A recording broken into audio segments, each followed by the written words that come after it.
হৃদয়, আমরা তো এই মুহূর্তে গাইবান্ধা যে শহরের তীর্থস্থানটা বাংলাদেশের সবচেয়ে বৃহৎ যে রাধা গোবিন্দের মন্দির, আমরা তো সেটা ঘুরে দেখছি, তুমিও দেখছো হয়তো। তো তোমার কাছে এইটা কেমন লেগেছে? আমার কাছে একজন সনাতনী হিসাবে অসম্ভব রকমের সুন্দর লাগছে। যেহেতু আমি সনাতনী, সেক্ষেত্রে আমার উচিত বা আমাদের উচিত বা আমরা যারা সনাতনী আছি আমাদের সকলের উচিত হবে এই ধর্মীয় যে সকল তীর্থস্থানগুলো আছে এই তীর্থস্থানগুলোতে সকলেরই একবার হলেও ভ্রমণ করা এবং এইখানে এসে দেখা এবং ধর্মীয় বিষয়ে অনেক জ্ঞান জানা।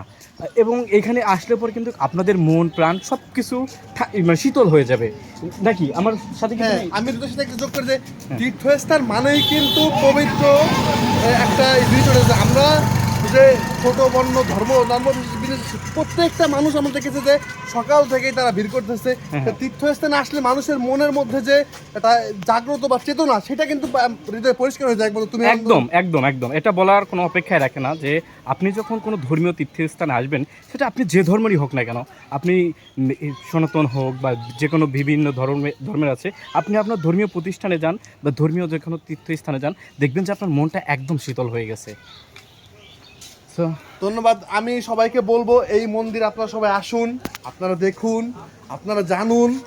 আমি একজন সনাতনী হিসেবে আপনাদের সবাইকে আমি আমন্ত্রণ জানাচ্ছি, আপনারা এখানে আসুন, আসুন, ভ্রমণ করুন, দেখুন। ধন্যবাদ সবাইকে। হরে কৃষ্ণ। সকলে সনাতন ধর্ম বিষয়ে অবশ্য অনেক বেশি অবগত হবেন এবং ধর্ম বিষয়ে অনেক বেশি চর্চা করবেন। তো সকলকে বিদায় জানাচ্ছি, সকল ভালো থাকবেন, নমস্কার।